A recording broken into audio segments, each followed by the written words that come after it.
ನಮಸ್ಕಾರ ಸ್ನೇಹಿತರೆ, ಮತ್ತೆ ರಾಜ್ಯದ ಮುಖ್ಯವಾದ ಮಾಹಿತಿಗಳನ್ನು ಡೀಟೇಲ್ ಆಗಿ ನೋಡೋಣ. ಮಹಾಕುಂಭ ಮೃತ್ಯು ಕುಂಭವಾಗಿ ಮಾರ್ಪಟ್ಟಿದೆ ಎಂದಿರುವ ಮಮತಾ ಬ್ಯಾನರ್ಜಿ ಅವರ ಹೇಳಿಕೆಗೆ ದೇಶಾದ್ಯಂತ ಆಕ್ರೋಶ.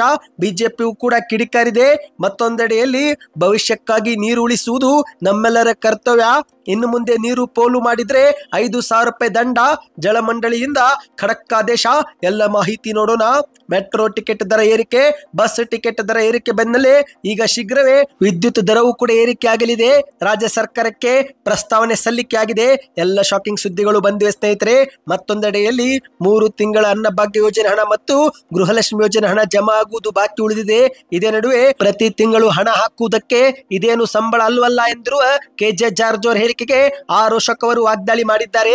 ಯೋಜನೆ ಕೊಡುವುದಾದರೆ ಕೊಡಿ, ಇಲ್ಲಾಂದ್ರೆ ಬಿಟ್ಟು ಬಿಡಿ ಎಂದು ಆರೋಶಕ್ ಅವರು ಕಿಡಿಕಾರಿದ್ದಾರೆ. ಎಲ್ಲ ಸುದ್ದಿಗಳು ಬಂದಿವೆ ಸ್ನೇಹಿತರೆ. ಮತ್ತೊಂದೆಡೆಯಲ್ಲಿ ಅನ್ನಭಾಗ್ಯ ಯೋಜನೆಯಲ್ಲಿ ದೊಡ್ಡ ಬದಲಾವಣೆ ಮಾಡಲು ಮುಂದಾದ ಸರ್ಕಾರ. ಇನ್ನು ಮುಂದೆ ಅನ್ನಭಾಗ್ಯ ಯೋಜನೆ ಹಣ ಜಮಾ ಆಗೋದಿಲ್ಲ. ಏನಿದು ಮಾಹಿತಿ ನೋಡೋಣ. ಇನ್ನು ಗೃಹಲಕ್ಷ್ಮಿ ಯೋಜನೆ ಫಲಾನುಭವಿಗೂ ಕೂಡ ಒಂದು ಮುಖ್ಯವಾದ ಮಾಹಿತಿ ಬಂದಿದೆ. ಎಲ್ಲ ಮಾಹಿತಿ ಡೀಟೇಲ್ ಆಗಿ ನೋಡೋಣ. ಅದಕ್ಕಿಂತ ಮೊದಲು ಸ್ನೇಹಿತರೆ, ದಯವಿಟ್ಟು ನಮ್ಮ ವಿಡಿಯೋಗೆ ನೀವು ಲೈಕ್ ಮಾಡಿ, ನಮ್ಮ ಚಾನಲ್ಗೆ ಮೊದಲು ಬಾರಿ ಭೇಟಿ ಕೊಡ್ತಾ ಇದ್ರೆ ಸಬ್ಸ್ಕ್ರೈಬ್ ಆಗಿ, ಪಕ್ಕದಲ್ಲಿ ಒಂದು ಗಂಟೆ ಕಾಣಿಸುತ್ತೆ ಅದು ಕೂಡ ಒತ್ತಿದ್ರೆ ರಾಜ್ಯದ ಮುಖ್ಯವಾದ ಮಾಹಿತಿಗಳು ನಿಮಗೆ ಸಿಗುತ್ತವೆ. ಈ ಒಂದು ವಿಡಿಯೋಗೆ ಲೈಕ್ ಮಾಡಿ ಮತ್ತು ವಿಡಿಯೋ ಪೂರ್ತಿಯಾಗಿ ನೋಡಿ. ಮೊದಲನೇ ಮುಖ್ಯವಾದ ಮಾಹಿತಿ, ಈಗ ವಿಶ್ವದ ಅತಿ ದೊಡ್ಡ ಧಾರ್ಮಿಕ ಸಭೆಯಾಗಿರುವ ಮಹಾಕುಂಭ ಮೇಳದ ಬಗ್ಗೆ ಪಶ್ಚಿಮ ಬಂಗಾಳದ ಮುಖ್ಯಮಂತ್ರಿ ಆಗಿರುವ ಮಮತಾ ಬ್ಯಾನರ್ಜಿ ಅವರು ಒಂದು ಶಾಕಿಂಗ್ ಹೇಳಿಕೆ ಕೊಟ್ಟಿದ್ದಾರೆ. ಹೌದು ಸ್ನೇಹಿತರೆ, ಉತ್ತರ ಪ್ರದೇಶದ ರಾಜ್ಯದ ಮುಖ್ಯಮಂತ್ರಿ ಯೋಗಿ ಆದಿತ್ಯನಾಥ್ ಅವರನ್ನ ವಾಗ್ದಾಳಿ ಮಾಡುವ ಭರದಲ್ಲಿ ಒಂದು ಶಾಕಿಂಗ್ ಹೇಳಿಕೆ ಕೊಟ್ಟು ಎಲ್ಲರ ಕಣ್ಣಿಗೆ ಗುರಿಯಾಗಿದ್ದಾರೆ. ಹೌದು, ಇಂದು ಮಹಾಕುಂಭ ಮೇಳದಲ್ಲಿ ಎಷ್ಟೋ ಜನರು ಕಾಲ್ತುಳಿತದಲ್ಲಿ ಸಾವನ್ನಪ್ಪಿದ್ದು ಇದೇ ಒಂದು ವಿಚಾರದ ಬಗ್ಗೆ ಮಮತಾ ಬ್ಯಾನರ್ಜಿ ಅವರು ಒಂದು ಶಾಕಿಂಗ್ ಹೇಳಿಕೆ ಕೊಟ್ಟಿದ್ದಾರೆ. ಮಹಾಕುಂಭ ಎನ್ನುವುದು ಮೃತ್ಯು ಕುಂಭವಾಗಿ ಮಾರ್ಪಟ್ಟಿದೆ ಎಂದು ಮಮತಾ ಬ್ಯಾನರ್ಜಿ ಅವರು ಟೀಕೆಯನ್ನು ಮಾಡಿದ್ದು ಇದೇ ಒಂದು ವಿಚಾರಕ್ಕೆ ಬಿಜೆಪಿ ಸೇರಿದಂತೆ ದೇಶದ ಎಲ್ಲ ಜನರು ಆಕ್ರೋಶವನ್ನ ವ್ಯಕ್ತಪಡಿಸುತ್ತಿದ್ದಾರೆ. ಹೌದು ಸ್ನೇಹಿತರೆ, ಮಹಾಕುಂಭವನ್ನು ಮೃತ್ಯು ಕುಂಭ ಎಂದು ಕರೆದಿರುವ ಮಮತಾ ಬ್ಯಾನರ್ಜಿ ಅವರ ಹೇಳಿಕೆಗೆ ಹಲವರು ಇದೀಗ ಆಕ್ರೋಶವನ್ನ ವ್ಯಕ್ತಪಡಿಸಿದ್ದಾರೆ. ಹೌದು, ಮಾಧ್ಯಮಗಳ ಮುಂದೆ ಮಾತನಾಡಿದಂತೆ ಇವರು, ಇದೊಂದು ಮೃತ್ಯು ಕುಂಭವಾಗಿದೆ. ನಾನು ಕೂಡ ಮಹಾಕುಂಭವನ್ನು ಮತ್ತು ಪವಿತ್ರ ಗಂಗಾ ಮಾತೆಯನ್ನ ಗೌರವಿಸುತ್ತೇನೆ. ಆದರೆ ಇಲ್ಲಿ ಯಾವುದೇ ಸರಿಯಾದ ಪ್ಲಾನ್ ಮಾಡದೆ ಈ ಒಂದು ಕಾರ್ಯಕ್ರಮವನ್ನು ಆಯೋಜನೆ ಮಾಡಲಾಗಿದೆ. ಇಂದು ಶ್ರೀಮಂತರು ಮತ್ತು ವಿಐಪಿಗಳಿಗೆ 1 ಲಕ್ಷಗಳವರೆಗೆ ಶಿಬಿರಗಳನ್ನ ಪಡೆಯಲು ವ್ಯವಸ್ಥೆ ಮಾಡಲಾಗಿದೆ. ಆದರೆ ಬಡವರಿಗೆ ಕುಂಭದಲ್ಲಿ ಯಾವುದೇ ವ್ಯವಸ್ಥೆಗಳಿಲ್ಲ. ಅದಕ್ಕೇನೆ ಇದು ಮೃತ್ಯು ಕುಂಭವಾಗಿ ಮಾರ್ಪಟ್ಟಿದೆ ಎಂದು ಮಮತಾ ಬ್ಯಾನರ್ಜಿ ಅವರು ಕಿಡಿಕಾರಿದ್ದಾರೆ. ಇನ್ನು ಶವಗಳನ್ನು ಮರಣೋತ್ತರ ಪರೀಕ್ಷೆ ಇಲ್ಲದೆ ಮಹಾಕುಂಭದಿಂದ ಪಶ್ಚಿಮ ಬಂಗಾಳಕ್ಕೆ ಕಳುಹಿಸಲಾಗುತ್ತಿದೆ ಎಂದು ಮಮತಾ ಬ್ಯಾನರ್ಜಿ ಅವರು ಆರೋಪ ಮಾಡಿದ್ದಾರೆ. ಜನರು ಹೃದಯಾಘಾತದಿಂದ ಸಾವನ್ನಪ್ಪಿದ್ದಾರೆ ಎಂದು ಹೇಳಿ ಅವರಿಗೆ ಪರಿಹಾರವನ್ನು ಕೂಡ ಕೊಡಲು ನಿರಾಕರಿಸುತ್ತಿದ್ದಾರೆ ಎಂದು ಮಾಧ್ಯಮಗಳ ಮುಂದೆ ಮಮತಾ ಬ್ಯಾನರ್ಜಿ ಅವರು ಕಿಡಿಕಾರಿದ್ದಾರೆ. ಇದೇ ಒಂದು ವಿಚಾರಕ್ಕೆ ಇದೀಗ ಬಿಜೆಪಿ ಸೇರಿದಂತೆ ದೇಶಾದ್ಯಂತ ಮಮತಾ ಬ್ಯಾನರ್ಜಿ ಅವರ ಹೇಳಿಕೆ ವಿರುದ್ಧ ಆಕ್ರೋಶವನ್ನ ವ್ಯಕ್ತಪಡಿಸುತ್ತಿದ್ದಾರೆ. ಹೌದು ಸ್ನೇಹಿತರೆ, ಈಗ ಮಮತಾ ಬ್ಯಾನರ್ಜಿ ಅವರು ಮಹಾಕುಂಭ ಮೇಳವನ್ನು ಮೃತ್ಯು ಕುಂಭ ಎಂದು ಕರೆಯುವ ಮೂಲಕ ಕೋಟ್ಯಾಂತರ ಹಿಂದೂಗಳಿಗೆ ಅಪಮಾನ ಮಾಡಿದ್ದಾರೆ ಎಂದು ಉತ್ತರ ಪ್ರದೇಶದ ಉಪಮುಖ್ಯಮಂತ್ರಿ ಆಗಿರುವ ಕೇಶವ್ ಪ್ರಸಾದ್ ಮೌರ್ಯ ಎನ್ನುವರು ಕೂಡ ಕಿಡಿಕಾರಿದ್ದಾರೆ. ಹಿಂದೂಗಳಿಗೆ ಅಗೌರವ ತೋರುವ ಮಹಾಕುಂಭ ಮತ್ತು ತುಷ್ಟೀಕರಣ ರಾಜಕಾರಣ ಮಾಡುವವರಿಗೆ ಬಿಜೆಪಿ ಮತ್ತು ದೇಶದ ಜನತೆ ಉತ್ತರ ಕೊಡಲಿದ್ದಾರೆ ಎಂದು ಮಾಧ್ಯಮಗಳ ಮುಂದೆ ತಿಳಿಸಿದ್ದಾರೆ. ಇನ್ನೀಗ ಎರಡನೇ ಮುಖ್ಯವಾದ ಮಾಹಿತಿಗೆ ಹೋಗೋಣ ಸ್ನೇಹಿತರೆ. ಭವಿಷ್ಯಕ್ಕಾಗಿ ನೀರು ಉಳಿಸುವುದು ನಮ್ಮೆಲ್ಲರ ಕರ್ತವ್ಯ ಎಂದು ಡಿಸಿಎಂ ಡಿಕೆ ಶಿವಕುಮಾರ್ ಅವರು ಬೆಂಗಳೂರಲ್ಲಿ ಮಾತನಾಡಿದ್ದಾರೆ. ಹೌದು ಸ್ನೇಹಿತರೆ, ಇನ್ನು ಮುಂದೆ ಬೇಕಾಬಿಟ್ಟಿ ನೀರು ಪೋಲು ಮಾಡಿದ್ರೆ 5,000 ರೂಪಾಯಿವರೆಗೆ ದಂಡ ಬೀಳಲಿದೆ. ಜಲಮಂಡಳಿ ಇಲಾಖೆಯಿಂದ ಹೊಸ ಆದೇಶವನ್ನ ರವಾನಿಸಲಾಗಿದೆ. ಹೌದು, ಇಂದು ಕೇಂದ್ರ ಸರ್ಕಾರವು ಕರ್ನಾಟಕ ರಾಜ್ಯಕ್ಕೆ ಬಾಕಿ ಇರುವ ನೀರಾವರಿ ಯೋಜನೆಗಳಿಗೆ ಅನುಮತಿ ಹಾಗೂ ಅನುದಾನಗಳನ್ನು ಕೂಡ ನೀಡಬೇಕು ಎಂದು ಡಿಸಿಎಂ ಡಿಕೆ ಶಿವಕುಮಾರ್ ಅವರು ಮಾಧ್ಯಮಗಳ ಮುಂದೆ ಮನವಿ ಮಾಡಿದ್ದಾರೆ. ಹೌದು ಗೆಳೆಯರೆ, ಶೀಘ್ರವೇ ಮೇಕೆದಾಟು ಯೋಜನೆಗೆ ಅನುಮತಿ ಕೊಡಬೇಕು. ಅದೇ ರೀತಿ ಕರ್ನಾಟಕದ ರಾಜ್ಯದ ಎಲ್ಲ ನೀರಾವರಿ ಯೋಜನೆಗಳಿಗೆ ಕೇಂದ್ರದ ಜಲಶಕ್ತಿ ಸಚಿವಾಲಯವು ಆದ್ಯತೆ ಮೇರೆಗೆ ಅಗತ್ಯ ಕ್ರಮ ತೆಗೆದುಕೊಂಡು ಅನುಮತಿ ಕೊಡಿಸಬೇಕು ಎಂದು ಡಿಕೆ ಶಿವಕುಮಾರ್ ಅವರು ತಿಳಿಸಿದ್ದಾರೆ. ಇನ್ನು ಇದೇ ನಡುವೆ ಜಲಮಂಡಳಿಯಿಂದ ಒಂದು ಹೊಸ ಆದೇಶವು ಕೂಡ ರವಾನಿಸಲಾಗಿದೆ ಸ್ನೇಹಿತರೆ. ಇನ್ನು ಮುಂದೆ ಬೆಂಗಳೂರಲ್ಲಿ ಬೇಕಾಬಿಟ್ಟಿ ನೀರು ಪೋಲು ಮಾಡಿದ್ರೆ 5,000 ರೂಪಾಯಿವರೆಗೆ ದಂಡ ಬೀಳಲಿದೆ ಅಂತೆ.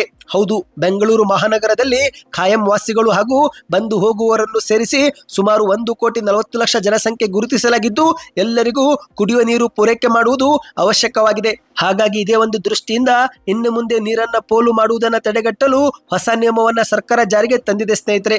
ಇತ್ತೀಚಿನ ದಿನಗಳಲ್ಲಿ ಮಳೆಯ ಕೊರತೆಯಿಂದ ಅಂತರ್ಜಲವು ಕೂಡ ಕುಸಿದು ಹೋಗಿದ್ದು, ಇಂತಹ ಸಮಯದಲ್ಲಿ ಬೇಕಾಬಿಟ್ಟಿ ನೀರು ಪೋಲು ಮಾಡಿದ್ರೆ ಅಂತವರ ವಿರುದ್ಧ ದಂಡದ ಅಸ್ತ್ರವನ್ನು ಉಪಯೋಗಿಸಲು ಸರ್ಕಾರ ಮುಂದಾಗಿದೆ. ಹೌದು ಗೆಳೆಯರೆ, ಕುಡಿಯುವ ನೀರನ್ನು ವಾಹನ ಸ್ವಚ್ಛತೆಗೆ, ಕೈತೋಟಕ್ಕೆ, ಕಟ್ಟಡ ನಿರ್ಮಾಣಕ್ಕೆ, ಮನೋರಂಜಕ ಕಾರಂಜಿ ಅಂತ ಆಕರ್ಷಕ ವ್ಯವಸ್ಥೆಗೆ ಅಥವಾ ರಸ್ತೆ ನಿರ್ಮಾಣಕ್ಕೆ ಬಳಸುವಂತಿಲ್ಲ. ಕುಡಿಯುವ ನೀರನ್ನು ಈ ಒಂದು ಕೆಲಸಗಳಿಗೆ ಬಳಸಿದ್ರೆ ದಂಡವನ್ನ ವಿಧಿಸಲು ಜಲಮಂಡಳಿ ಇಲಾಖೆ ಈಗ ಆದೇಶ ಹೊರಡಿಸಿದೆ. ಇದಕ್ಕೆ ನಿಮ್ಮ ಅನಿಸಿಕೆಯನ್ನು ನೀವು ಕಮೆಂಟ್ ಮಾಡಿ ಸ್ನೇಹಿತರೆ. ಇನ್ನೀಗ ಮತ್ತೊಂದು ಮುಖ್ಯವಾದ ಮಾಹಿತಿಗೆ ಹೋಗೋಣ. ಅದಕ್ಕಿಂತ ಮೊದಲು ನಮ್ಮ ಚಾನಲ್ಗೆ ನೀವು ಇದುವರೆಗೆ ಸಬ್ಸ್ಕ್ರೈಬ್ ಮಾಡಿಲ್ಲವೆಂದ್ರೆ ಸಬ್ಸ್ಕ್ರೈಬ್ ಮಾಡಿ ಮತ್ತು ವಿಡಿಯೋಗೂ ಕೂಡ ಒಂದು ಲೈಕ್ ಮಾಡಿ. ಈಗ ರಾಜ್ಯದ ಎಲ್ಲ ಜನತೆಗೆ ಮತ್ತೊಂದು ಶಾಕ್ ಕೊಡಲು ಸರ್ಕಾರ ಮುಂದಾಗಿದೆ. ಹೌದು ಗೆಳೆಯರೆ, ಇತ್ತೀಚೆಗೆ ಬಸ್ ಟಿಕೆಟ್ ದರ ಏರಿಕೆ ಬೆನ್ನಲ್ಲೇ ಮೆಟ್ರೋ ಪ್ರಯಾಣದ ದರವೂ ಕೂಡ ಏರಿಕೆ ಮಾಡಲಾಯಿತು. ಹಾಲು, ಮೊಸರು ಸೇರಿದಂತೆ ಹೀಗೆ ಸಾಲು ಸಾಲು ಎಲ್ಲದರ ದರವನ್ನ ಏರಿಕೆ ಮಾಡುತ್ತಲೇ ಬಂದು ಜನಸಾಮಾನ್ಯರಿಗೆ ಶಾಕ್ ಕೊಟ್ಟಂತ ಸರ್ಕಾರ ಇದೀಗ ವಿದ್ಯುತ್ ದರವೂ ಕೂಡ ಏರಿಕೆ ಮಾಡಿ ಮತ್ತೊಂದು ಶಾಕ್ ಕೊಡಲು ಮುಂದಾಗಿದೆ.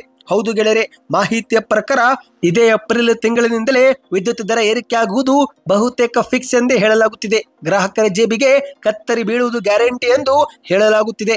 ಈಗ ದರ ಹೆಚ್ಚಳ ಮಾಡಬೇಕು ಎಂದು ರಾಜ್ಯದ ಎಲ್ಲಾ ಎಸ್ಕಾಂಗಳು ಸರ್ಕಾರಕ್ಕೆ ಪ್ರಸ್ತಾವನೆ ಸಲ್ಲಿಸಿದ್ದಾರೆ ಎನ್ನುವ ಮಾಹಿತಿ ಲಭ್ಯವಾಗಿದೆ. ಹೌದು, ಮಾಹಿತಿಯ ಪ್ರಕಾರ ಏಪ್ರಿಲ್ ತಿಂಗಳಿನಿಂದಲೇ ಗ್ರಾಹಕರಿಗೆ ವಿದ್ಯುತ್ ದರ ಏರಿಕೆ ಆಘಾತ ಎದುರಾಗಲಿದೆ. 1 ಯೂನಿಟ್ಗೆ ₹1 1.5 ದರ ಹೆಚ್ಚಳ ಮಾಡುವ ಪ್ರಸ್ತಾವನೆ ಸಲ್ಲಿಕೆ ಮಾಡಲಾಗಿದೆ. ಈ ಕುರಿತಂತೆ ಮುಖ್ಯಮಂತ್ರಿಯವರೊಂದಿಗೆ ಸಭೆ ಮಾಡಿದ ಬಳಿಕ ಅಂತಿಮ ನಿರ್ಧಾರ ಕೈಗೊಳ್ಳಲಾಗುತ್ತೆ ಸ್ನೇಹಿತರೆ. ಹೌದು, ಇಂದು ಕರ್ನಾಟಕದಲ್ಲಿ ವಿದ್ಯುತ್ ಖರೀದಿ, ಪೂರೈಕೆಗೆ ಅಧಿಕ ವೆಚ್ಚ, ಕಲ್ಲಿದ್ದಲು ಸಂಗ್ರಹಣೆ ವೆಚ್ಚ ಸೇರಿದಂತೆ ರಾಜ್ಯ ಸರ್ಕಾರಕ್ಕೆ ಹೆಚ್ಚುವರಿ ಹಣಕಾಸಿನ ಹೊಡೆತ ಬೀಳುತ್ತಿದ್ದು, ಹೀಗಾಗಿ ಈ ಒಂದು ಆರ್ಥಿಕ ಒತ್ತಡ ಸರಿದೂಗಿಸಲು ವಿದ್ಯುತ್ ದರ ಹೆಚ್ಚಳ ಮಾಡಬೇಕು ಎಂದು ಎಲ್ಲ ಎಸ್ಕಾಂಗಳು ರಾಜ್ಯ ಸರ್ಕಾರಕ್ಕೆ ಪ್ರಸ್ತಾವನೆ ಸಲ್ಲಿಸಿದೆ ಎಂದು ಹೇಳಲಾಗಿದೆ. ಇದಕ್ಕೆ ನಿಮ್ಮ ಅನಿಸಿಕೆಯನ್ನು ನೀವು ಕಮೆಂಟ್ ಮಾಡಿ.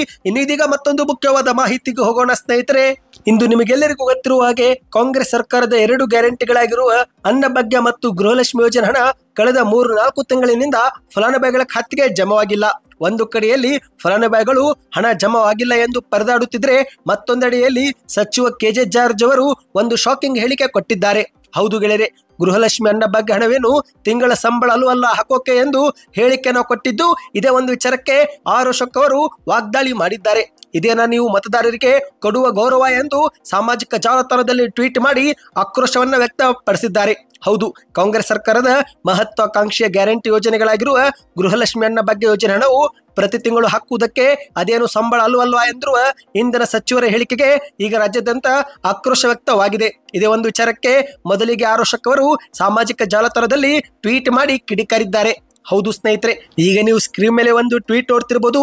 ಇದು ಆರೋಶಕ್ ಅವರೇ ಮಾಡಿದ ಟ್ವೀಟ್ ಆಗಿದೆ. ಸ್ವಾಮಿ ಸಚಿವ ಜಾರ್ಜ್ ಅವರೇ, ಗೃಹಲಕ್ಷ್ಮಿ ಅನ್ನಭಾಗ್ಯ ಹಣ ತಿಂಗಳ ಸಂಬಳ ಅಲ್ವಲ್ಲ ಅಂತ ಹೇಳ್ತಿದ್ರಲ್ಲ, ಇದೇನ ಮತದಾರರಿಗೆ ನೀವು ಕೊಡುವ ಗೌರವ ಎಂದು ಪ್ರಶ್ನೆ ಮಾಡಿದ್ದಾರೆ. ಗೃಹಲಕ್ಷ್ಮಿ ಹಣ ಕೊಡಿ, ಅನ್ನಭಾಗ್ಯದ ಹಣ ಕೊಡಿ ಅಂತ ಮತದಾರರೇನು ನಿಮ್ಮ ಬಳಿ ಭಿಕ್ಷೆ ಬೇಡುತ್ತಿಲ್ಲ. ಈ ಗ್ಯಾರಂಟಿ ಯೋಜನೆಗಳನ್ನ ಪ್ರಾರಂಭಿಸಿ ಅಂತ ಜನತೆಯೂ ಕೂಡ ನಿಮ್ಮ ಬಳಿ ಕೇಳಿಯೂ ಇರಲಿಲ್ಲ. ನಿಮ್ಮ ಕಾಂಗ್ರೆಸ್ ಪಕ್ಷದ ಅಧಿಕಾರದ ತೆವಲಿಗೆ ಬೇಕಾ ಬಿಟ್ಟಿ ಗ್ಯಾರಂಟಿ ಯೋಜನೆಗಳನ್ನು ಘೋಷಣೆ ಮಾಡಿ ಈಗ ಮತದಾರರ ಬಗ್ಗೆ ಕೀಳಾಗಿ ಯಾಕೆ ಮಾಡುತ್ತೀರಿ ಎಂದು ಪ್ರಶ್ನೆ ಮಾಡಿದ್ದಾರೆ. ನಿಮ್ಮ ಕೈಲಾದರೆ ಕೊಟ್ಟ ಮಾತಿನಂತೆ ಗ್ಯಾರಂಟಿ ಯೋಜನೆಗಳನ್ನ ಗೌರವದಿಂದ ಜಾರಿ ಮಾಡಿ, ನಿಮ್ಮ ಕೈಲಾಗದಿದ್ರೆ ಬಿಟ್ಟು ಬಿಡಿ. ಗ್ಯಾರಂಟಿ ಯೋಜನೆಗಳು ಜಾರಿಯಾಗುವ ಮುನ್ನವೂ ಕೂಡ ಜನರು ತಮ್ಮ ಬದುಕು ಕಟ್ಟಿಕೊಂಡಿದ್ರು, ಅವು ಇಲ್ಲದೆಯೂ ಕೂಡ ತಮ್ಮ ಬದುಕು ಕಟ್ಟಿಕೊಳ್ಳುತ್ತಾರೆ. ಕಾಂಗ್ರೆಸ್ ಕೋಳಿ ಕೂಗಿದ್ರೆ ಕರ್ನಾಟಕದಲ್ಲಿ ಬೆಳಕು ಹರಿಯುತ್ತದೆ ಎನ್ನುವುದು ಸ್ಥಿತಿ ಕನ್ನಡಿಗರಿಗೆ ಬಂದಿಲ್ಲ. ಕನ್ನಡಿಗರ ಸ್ವಾಭಿಮಾನ ಕೆಣಕಬೇಡಿ. ಈಗಾಗಲೇ ದೇಶಾದ್ಯಂತ ಕಾಂಗ್ರೆಸ್ ಪಕ್ಷ ಅಡ್ರೆಸ್ ಇಲ್ಲದಂತಾಗಿದೆ. ಕನ್ನಡಿಗರ ಸ್ವಾಭಿಮಾನಕ್ಕೆ ಪೆಟ್ಟು ಬಿದ್ರೆ ಕರ್ನಾಟಕದಲ್ಲೂ ಕೂಡ ಕಾಂಗ್ರೆಸ್ ಪಕ್ಷ ನಿರ್ನಾಮ ಆಗುವುದು ಗ್ಯಾರಂಟಿ ಎಂದು ಆರೋಶಕ್ ಅವರು ಟ್ವೀಟು ಮಾಡಿದ್ದಾರೆ. ಇನ್ನೀಗ ಕೊನೆಯ ಮುಖ್ಯವಾದ ಮಾಹಿತಿಗೆ ಹೋಗೋಣ ಸ್ನೇಹಿತರೆ. ಇಂದು ರಾಜ್ಯ ಕರ್ನಾಟಕದ 2 ಗ್ಯಾರಂಟಿಗಳಾಗಿರುವ ಅನ್ನಭಾಗ್ಯ ಮತ್ತು ಗೃಹಲಕ್ಷ್ಮಿ ಯೋಜನೆ ಹಣವು ಬಾಕಿಯಾಗಿ ಉಳಿದುಕೊಂಡಿದ್ದು, 3 ತಿಂಗಳ ಹಣ ಫಲಾನುಭವಿಗಳ ಖಾತೆಗೆ ಜಮವಾಗಿಲ್ಲ. ಇತ್ತೀಚೆಗೆ ಸ್ವತಃ ಮುಖ್ಯಮಂತ್ರಿ ಮತ್ತು ಉಪಮುಖ್ಯಮಂತ್ರಿಯವರು ಇದೇ ಒಂದು ತಿಂಗಳ ಅಂತ್ಯದಲ್ಲಿ ಗೃಹಲಕ್ಷ್ಮಿ ಮತ್ತು ಅನ್ನಭಾಗ್ಯ ಬಾಕಿ ಉಳಿದಿರುವ ಹಣವನ್ನು ಒಟ್ಟಿಗೆ ಜಮಾ ಮಾಡುವ ಕುರಿತಂತೆ ಭರವಸೆ ಕೊಟ್ಟಿದ್ದಾರೆ. ಇಲ್ಲಿಯವರೆಗೆ ನಾವು ಹಣ ಜಮಾ ಮಾಡಿದ್ದೀವಿ ಅಂದ ಮೇಲೆ ಮುಂದೆಯೂ ಕೂಡ ಹಣ ಜಮಾ ಮಾಡುತ್ತೇವೆ ಎಂದು ಮುಖ್ಯಮಂತ್ರಿ ಸಿದ್ದರಾಮಯ್ಯನವರು ಕೂಡ ಉತ್ತರವನ್ನ ಕೊಟ್ಟಿದ್ದಾರೆ. ಆದರೆ ಇದೀಗ ಅನ್ನಭಾಗ್ಯ ಯೋಜನೆಯಲ್ಲಿ ಒಂದು ದೊಡ್ಡ ಬದಲಾವಣೆ ಮಾಡಲು ರಾಜ್ಯದ ಸರ್ಕಾರ ನಿರ್ಧಾರ ಮಾಡಿದೆ. ಹೌದು ಗೆಳೆಯರೆ, ಇದೇ ಒಂದು ತಿಂಗಳಿನಿಂದ ಅನ್ನಭಾಗ್ಯ ಯೋಜನೆಯ ಅಕ್ಕಿ ಬದಲಿಗೆ ಕೊಡಲಾಗುತ್ತಿರುವ ಹಣವನ್ನು ಬಂದ್ ಮಾಡಿ ಇನ್ನು ಮುಂದೆ 10 ಕೆಜಿ ಅಕ್ಕಿ ಕೊಡಲು ರಾಜ್ಯದ ಕಾಂಗ್ರೆಸ್ ಸರ್ಕಾರ ತೀರ್ಮಾನ ತೆಗೆದುಕೊಂಡಿದೆ ಎಂದು ಆಹಾರ ಸಚಿವರಾಗಿರುವ ಕೆಎಚ್ ಮುನಿಯಪ್ಪ ಅವರು ಇಂದು ಮಾಧ್ಯಮಗಳ ಮುಂದೆ ತಿಳಿಸಿದ್ದಾರೆ. ಹೌದು ಸ್ನೇಹಿತರೆ, ಅನ್ನಭಾಗ್ಯ ಯೋಜನೆಯಡಿಯಲ್ಲಿ ಇಷ್ಟು ದಿನ 5 ಕೆಜಿ ಬದಲಾಗಿ ಡಿಬಿಟಿ ಮೂಲಕ ಹಣವನ್ನ ನೇರವಾಗಿ ಜಮೆ ಮಾಡಲಾಗುತ್ತಿತ್ತು.